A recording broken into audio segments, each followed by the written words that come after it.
L'erreur fatale que plusieurs personnes de la diaspora font lorsqu'elles veulent investir dans l'immobilier ici en Allemagne est la même. Je vous rassure que j'ai regardé, j'ai analysé les conversations que j'ai eues avec plusieurs personnes et je me suis rendu compte qu'à la fin de la journée, le plus grand frein que vous avez en investissement immobilier, c'est vraiment la même chose. Et dans la vidéo d'aujourd'hui, je vais comme ça t'en parler avec les exemples à l'appui et aussi naturellement, je vais te proposer des solutions parce qu'effectivement, il faut que tu comprennes, il faut que tu sortes de là.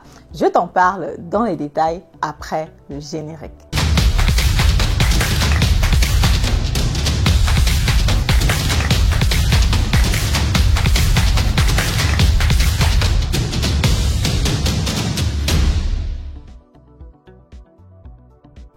Alors, salut à toi si tu ne me connais pas encore, mon nom c'est Madeleine Intedem, je suis investisseur immobilier, entrepreneur dans le domaine de l'immobilier, auteur du livre Devenez millionnaire avec l'immobilier. Si le domaine de l'immobilier t'intéresse, si le domaine de l'immobilier te passionne, c'est que tu es ici au bon endroit.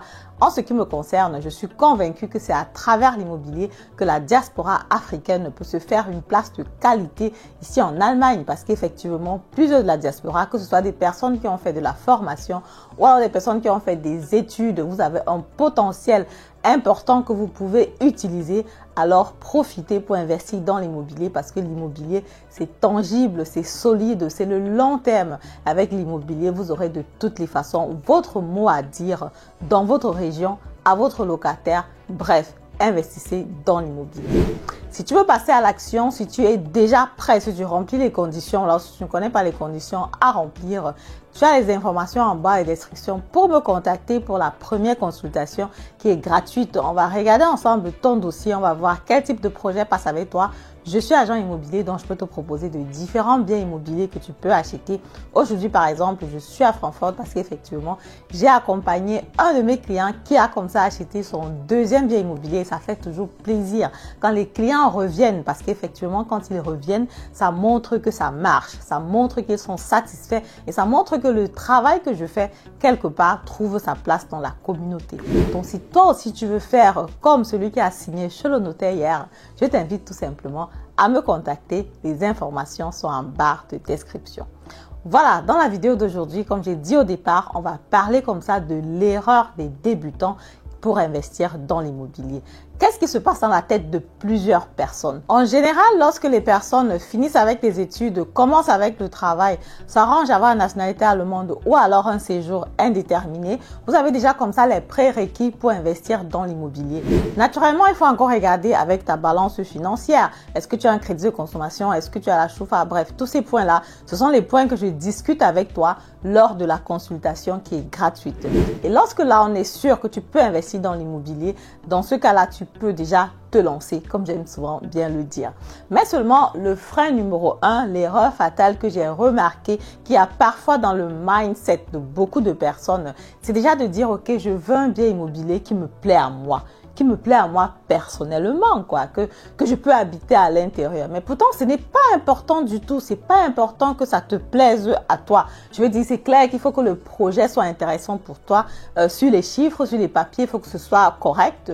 Mais après, que ce soit que tu puisses habiter à l'intérieur ou pas, ce n'est pas vraiment intéressant parce qu'effectivement, ce sont des biens immobiliers que tu vas mettre en location. Si tu me suis sur cette chaîne, c'est que tu as déjà remarqué que moi, je recommande toujours de commencer par le locatif avant d'aller sur le résidentiel parce qu'avec le locatif, tu as les avantages fiscaux.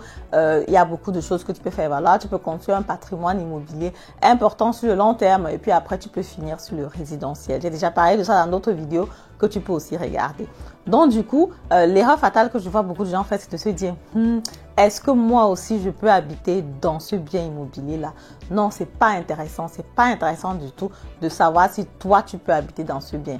Le plus important, c'est de savoir est-ce qu'il y a des gens qui peuvent habiter dans ce bien? Est-ce que le bien immobilier est bien placé? Est-ce qu'il y a une demande qui est croissante à cet endroit-là? Je vais te prendre un exemple concret pour que tu puisses comprendre. Lorsque j'ai fini avec mes études dans la ville de Darmstadt, j'ai travaillé un peu dans la zone de Francfort.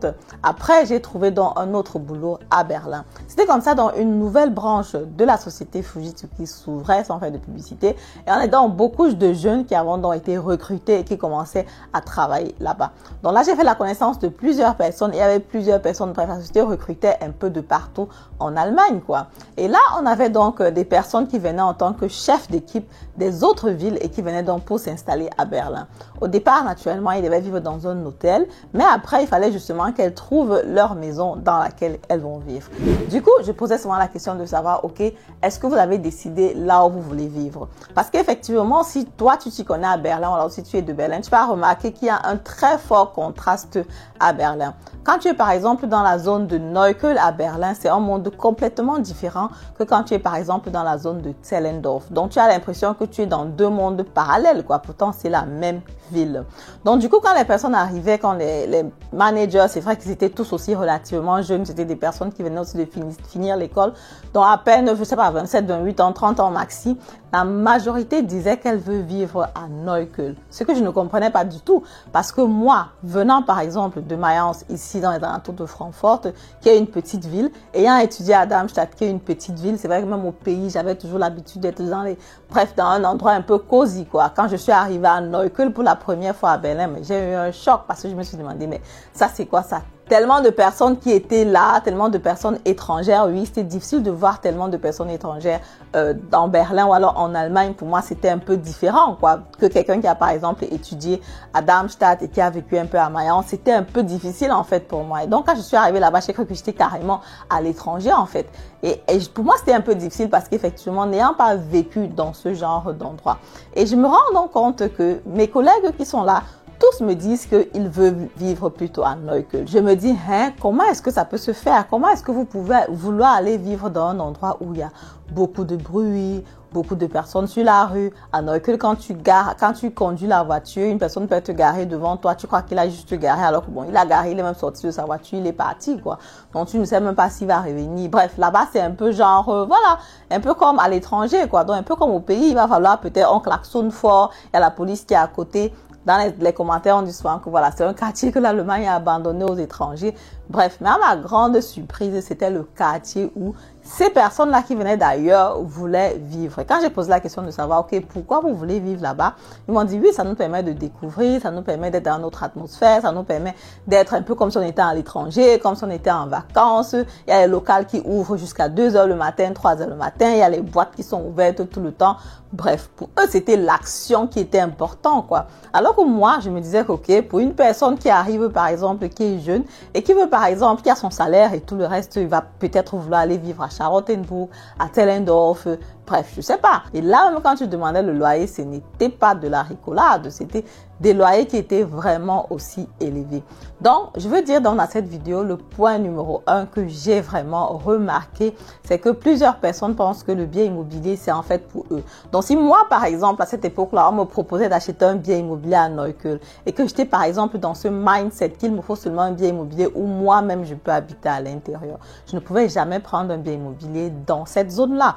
Mais pourtant, aujourd'hui, quand tu regardes la prise en valeur qu'il y a eu sur les biens immobiliers à Neukölln, c'est tout simplement la magie parce que la demande est tout simplement forte et beaucoup de gens veulent aller là-bas. C'est ce que toi aussi tu dois faire. Toi aussi tu dois être malin, tu dois regarder où est-ce que les gens veulent vivre, où est-ce que la demande est forte, où est-ce que les gens sont prêts à payer un loyer important pour vivre sur le long terme. Et c'est là-bas que tu décides d'investir. Le deuxième exemple que je veux te ramener dans cette vidéo, c'est justement souvent la décoration de la maison, l'entretien de la maison. Je sais que ce n'est pas souvent facile. Je sais que la majorité des personnes veulent les maisons, alors les appartements qui sont très bien entretenus. Moi aussi, lorsque j'ai les appartements qui sont très bien entretenus, dans ma base de données, avec les partenaires avec lesquels je travaille, la vente est vraiment plus facile parce que tout le monde veut un appartement justement qui est propre. Je peux vous laisser passer les photos pour que vous regardez. Mais seulement, il y a parfois, tu as un appartement qui n'est pas forcément complètement propre parce que la personne qui habite à l'intérieur a un notre hygiène de vie. Tu n'y peux rien, tu ne peux pas forcément savoir tout ça à l'avance. Et pas plus tard que je pense que la semaine dernière, j'ai discuté encore avec un prospect. C'est vrai quand même que pour elle, je ne pense pas que ce sera un critère de ne pas prendre de biens immobiliers qui a attiré mon attention, par exemple, sur la qualité du pot, du bidet aux toilettes, sur les carreaux où il y avait peut-être des points noirs qui ne lui plaisaient pas vraiment, ou alors, par exemple, le style dont les choses étaient faites et tout le reste. Pourtant, c'est juste un détail, c'est pas vraiment les choses qui vont être plus importantes, c'est pas vraiment l'esthétique là. Mais comme je dis, j'ai aussi des appartements qui sont vécus souvent par les grands-mères ou bien par les personnes qui sont quand même assez âgées et qui sont tellement bien entretenus que quand tu entres dans l'appartement comme ça, comme on dit souvent, tu peux mettre la nourriture par terre et manger quoi. Tellement c'est propre, tellement c'est bien entretenu et naturellement c'est jackpot. Maintenant, les appartements qui sont souvent un peu, voilà, pas très bien entretenus, mais naturellement la personne vit à l'intérieur sans se plaindre, il a peut-être un autre style d'hygiène de vie, si on peut dire ça comme ça.